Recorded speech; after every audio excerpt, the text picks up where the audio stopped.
फिर उन तक खबर जाती कि अरे अपने यहाँ देखो एक अंग्रेजी लड़की आई पढ़ने के लिए तो दूसरे दिन वो भागे भागे देखने के लिए आते हैं आप कौन अंग्रेजी लड़की आई है। फिर देखते फिर वो 4-5 दिन हो जाते हैं, उनसे दोस्ती हो जाती। फिर अधिकतर जो लड़कियाँ रहती हैं लड़के अरे यार फॉरेनर्स जैसी लग रही है, इससे तो दोस्ती करनी पड़ेगी। तब वो दोस्ती भी करते, फिर बाद में वो बताते यार इसने हमको बताया था कि एक फॉरेनर लड़की आई है उससे।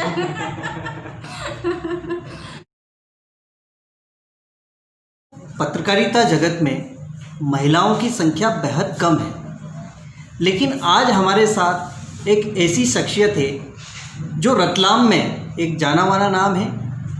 डिजिटल मीडिया पर राइटिंग करने वाली श्रीमती वैदेही तुषार कोठारी, आपको बहुत बहुत नमस्कार। आपको बहुत बहुत धन्यवाद। वैदेही जी, सबसे पहले मैं जानना चाहूँगा कि आपने एजुकेशन क्या किया है?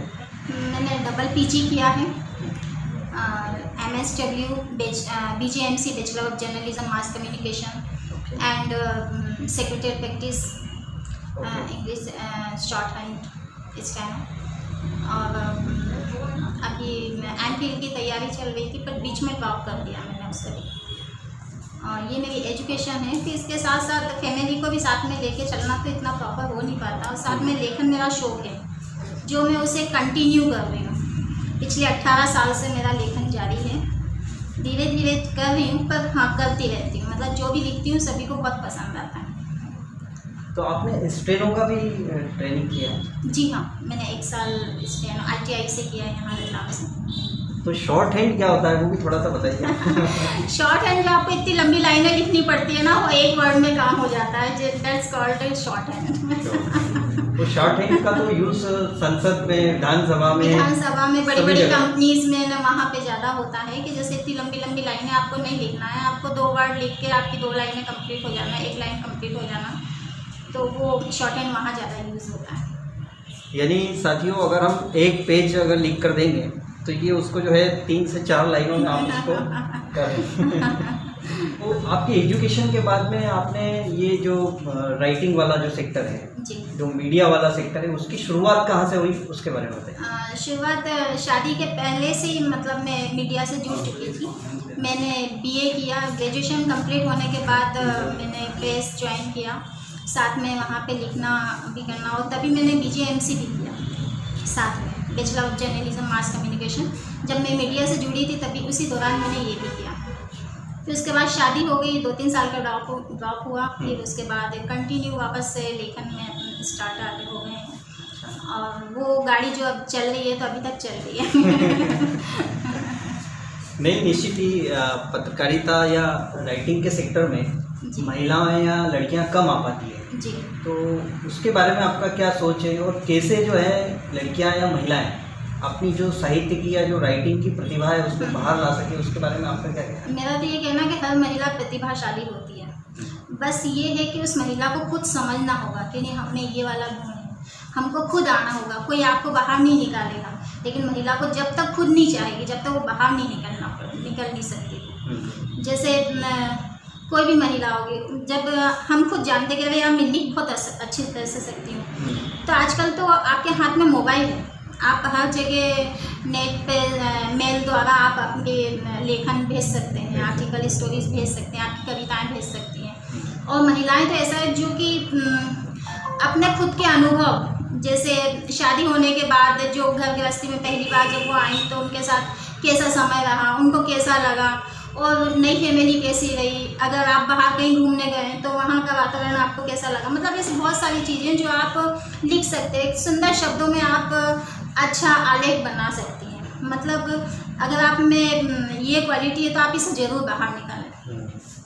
यानी बहुत अच्छी बात है कि जिनको थोड़ा सा भी लिखने का या शौक है तो वे अपने आसपास की बातों से, जी हाँ, जो भी आसपास का वातावरण है या जो भी आसपास, वहीं से शुरुआत करते हैं। ऐसा कोई ज़रूरी नहीं कि अपने को बहुत साहित्यिक बड़ी बड़ी शब्द आना चाहिए। सामान्य शब्दों में आप लिखें, सामने वाला भी प्रभावित होगा, उन्हें समझ में भी आएगा। पता चला आपने बड़े बड़े शब्द लिख दिए जो सामने वाला समझ ही नहीं पाएगा। ऐसा ना लिखते हुए सिंपल लेखनी लिखें जो हर किसी को समझ में आ जाए। अच्छा, जर्नलिज्म का जो सेक्टर है जी उसमें आपने वर्क किया तो काफ़ी हिम्मत वाला काम माना जाता है और लड़कियां तो बहुत कम ही होती हैं। जी, ये तो आज से काफ़ी साल पहले आपने जी किया। 18 साल उसके पहले बारे में किया था। बताइए। जी हाँ, मैं उसके बारे में ये कहूँगी कि ये देखा जाए तो आजकल आप देखते हैं आज तक पे जितने चैनल्स पे इतने रिपोर्टर्स हैं, एंकर्स हैं, काफ़ी देखा जाए तो ग्लैमरस वाला काम है यहाँ। लेकिन ये है वाकई में, अगर कोई भी लड़की आना चाहे तो यहाँ आ सकती है और ये फील्ड बहुत अच्छा है। थोड़ी सी हिम्मत चाहिए, और जो हिम्मत वाली लड़की है वो तो यहाँ पे हर जगह उसका स्वागत ही है फील्ड मीडिया में। यानी कोई भी गर्ल्स अगर जर्नलिस्ट बनना चाहती है या राइटिंग के सेक्टर में तो वो वैदेही जी से गाइडेंस ले सकती है जरूर, और इनका मार्गदर्शन आपको काफ़ी आगे ले जा सकता है। तो वैदेही जी, अभी आप क्या कर रहे हैं? डिजिटल मीडिया में आप क्या कर रहे हैं और जर्नलिज्म की फील्ड में आप सेवाएं क्या दे रही है वो बताइए। अभी 10 साल पहले हमने खुद ही हमारा वेब पोर्टल चालू किया है, ई खबर टुडे। ई खबर टुडे हमारा खुद का है, मैं उसमें सब एडिटर, मेरे हस्बैंड, हमारा मतलब मैं और मेरे हस्बैंड हम दोनों चलाते हैं वेब पोर्टल। रतलाम में ये 2 बत्ती थाने के पास में हमारा ऑफिस है ई खबर टुडे, और आप ई खबर टुडे ऐप पे डाउनलोड कर सकते हैं तो आपको रतलाम की और आसपास की सब जगह की खबरें आपको मिल सकती हैं घटना होते ही तुरंत। तो ये अच्छा है एक तरह से। आज के वैसे भी देखा जाए तो प्रिंट मीडिया से ज़्यादा डिजिटल मीडिया ज़्यादा एक्टिव है। हाँ, तो इसका फ़ायदा भी सबको मिलता है, वो उठाना भी चाहिए। अच्छा, आपका इतना लंबा मीडिया का एक अनुभव है जी, तो आज का जो मीडिया है जी। उसके बारे में आपका क्या सोच है? क्या वो सही ढंग से चल रहा है या सब मैनेजमेंट होता है? ये सवाल तो देखा जाए तो आज का मीडिया मैनेजमेंट तो सब जगह चलता ही है, एक सच्चाई है ये बड़ी, बट सच्चाई भी है कहीं ना कहीं, जो है वो सब सामने चलता है। सब चलता है। यानी कहीं न कहीं जो लोकतंत्र का चौथा स्तंभ मीडिया कहा जाता है कहा जाता है। तो वो अपनी भूमिका निभाता है, ऐसी बात नहीं निभाता है। है, हाँ, लेकिन कहीं कहीं वो थोड़ा सा अलग भी हो जाता है, तो वो अपन ये नहीं कह सकते कि नहीं बिल्कुल अलग निष्पक्ष खबर। कई जगह है कि निष्पक्ष खबर चल रही है, लेकिन कई जगह उसके पक्ष में भी चल रही है। और डिजिटल मीडिया का तो एक फ़ायदा ये भी है कि इससे पूरा वर्ल्ड वाइड, हाँ, वर्ल्ड वाइड आप कहीं भी देख सकते हैं कि कहाँ पे क्या हो रहा है।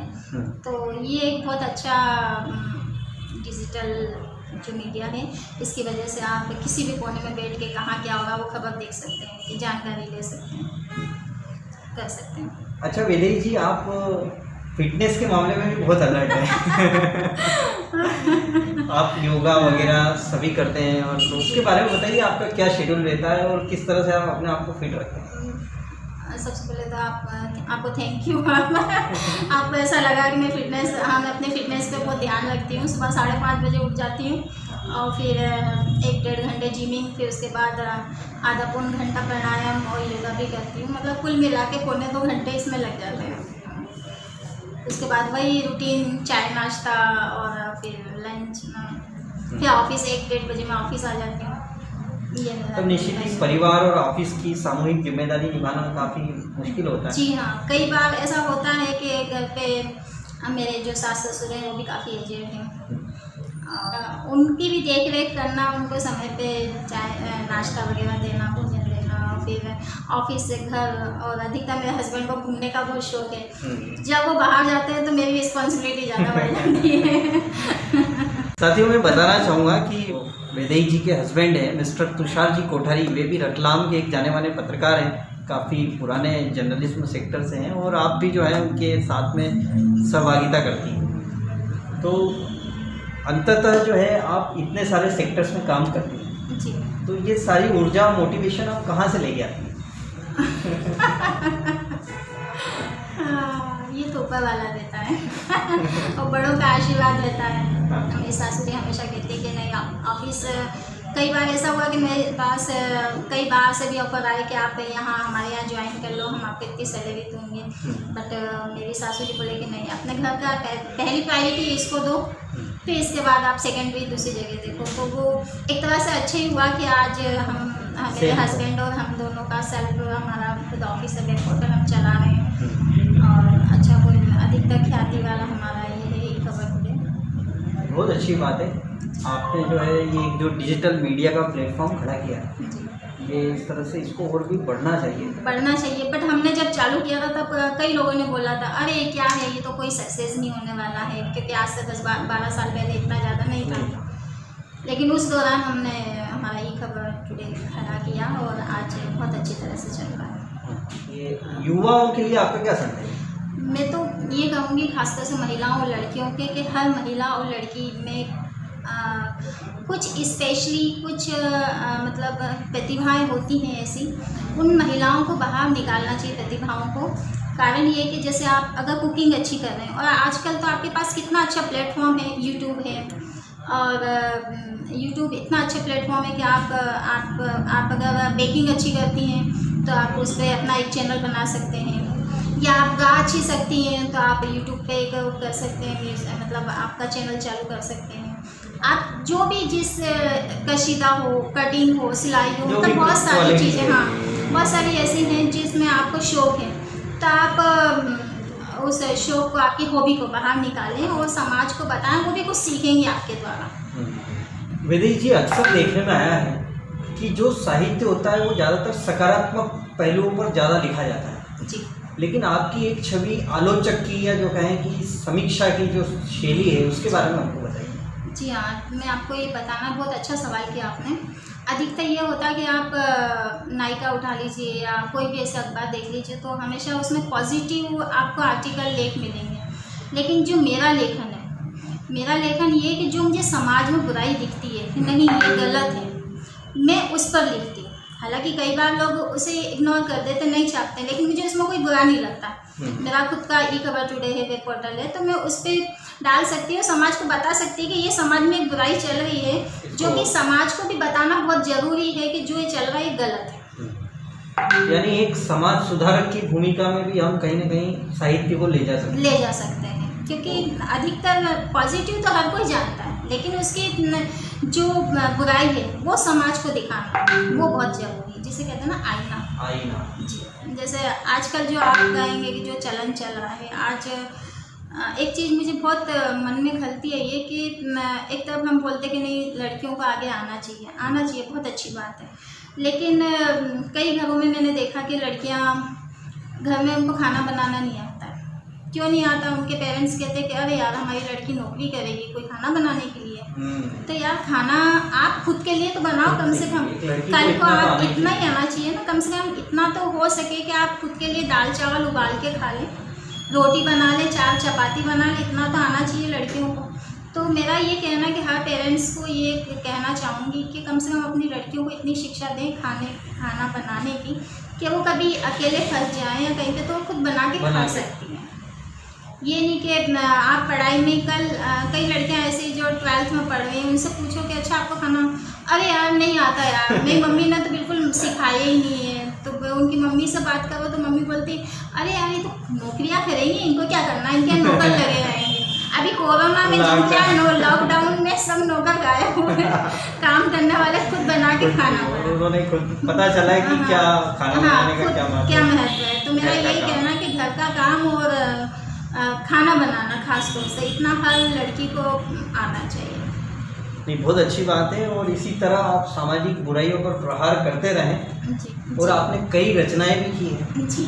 तो वो उसमें से कोई अच्छी आपकी जो रचना है वो हमको सुनाइए। जरूर, मेरी पहली रचना ही आपको सुनाती हूँ। अच्छा, जहाँ से आपके काव्य जी हाँ, कभी कभी, मतलब उस कविता का नाम ही कभी कभी है। कभी कभी कभी कभी यूं ही, कभी कभी यूं ही, हाँ कभी कभी यूं ही, कभी कभी यूं ही लड़ने में मज़ा आता है, कभी कभी यूं ही लड़ने में मज़ा आता है, कभी कभी यूं ही लूटने में मज़ा आता है, कभी कभी यूं ही लूटने में मज़ा आता है, कभी कभी यूं ही सताने में मज़ा आता है, कभी कभी यूं ही सताने में मज़ा आता है।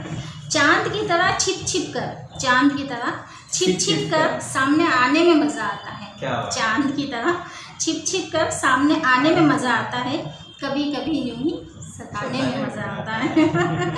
कहने को तो हम महबूब हैं, कहने को तो हम महबूब हैं, उनके दिल के करीब हैं, कहने को तो हम महबूब हैं, उनके दिल के करीब हैं, लेकिन फिर भी कभी कभी सताने में मज़ा आता है कभी कभी रूठने में मज़ा आता है, रूठ कर दूर जाने में मज़ा आता है, लेकिन फिर भी कभी कभी रूठ कर दूर जाने में मज़ा आता है। मोहब्बत तो की हमने इतनी तुमसे हर पल साथ निभाने में मज़ा आता है, हर पल साथ निभाने में मज़ा आता है, कभी कभी यूँ ही सताने में मज़ा आता है। चाहते तो हैं तुम्हें दिले इजहार करना, पर फिर भी दिले इजहार छुपाने में मज़ा आता है, कभी कभी यूँ ही सताने में मज़ा आता है। क्या बात है, तो श्रृंगार रस की कविता है और काफ़ी अच्छी और पहली रचना है। मैं पहली रचना है, मेरे हस्बैंड को बहुत पसंद आती है तुम, तो उस टाइम से मुझे कवित्वी पे मेरा स्टाम्प लग गया था। ये बात तो सही है, कभी कभी अपनों को सताने का भी मजा रहता है। अच्छा वैदेही जी, आपकी फिटनेस से जुड़ा हुआ कोई ऐसा प्रसंग बताइए कि जो आपको भी हमेशा याद रहता है। जी, ऐसा हुआ मेरे साथ अक्सर। जब मैं स्कूल में पढ़ती थी तब जैसे मेरे पापा MPV में एक थे, तो उनका हमेशा ट्रांसफ़र हो जाता था एक जगह से दूसरी जगह, तो अधिकतर को एजुकेशन रहती थी मेरी। तो वहाँ पे जैसे मैं नए स्कूल में जाती तो जो बच्चे नहीं आते फिर उन तक खबर जाती कि अरे अपने यहाँ देखो एक अंग्रेजी लड़की आई पढ़ने के लिए। तो दूसरे दिन वो भागे देखने के लिए आते आप कौन अंग्रेजी लड़की आई है। फिर देखते थे वो 4-5 दिन हो जाते, उनसे दोस्ती हो जाती। फिर अधिकतर जो लड़कियाँ रहती हैं लड़के, अरे आप फॉरेनर्स जैसी लग रही है, इससे तो दोस्ती करनी पड़ेगी। तब वो दोस्ती भी करते, फिर बाद में वो बताते यार इसने हमको बताया था कि एक फॉरेनर लड़की आई है उससे। तो ऐसे केस अधिकतर होते हैं, जैसे कहीं पे जाते भी हैं तो लोग कहते हैं अरे ये क्या बाहर से फॉरेन से आई है। और आपने जो समय दिया उसके लिए आपको बहुत बहुत धन्यवाद। आपका भी बहुत बहुत धन्यवाद, आपने हमें सामने लाए, हमारा इंटरव्यू लिया। नहीं, आपका बहुत बहुत धन्यवाद। जर्नलिस्ट की एक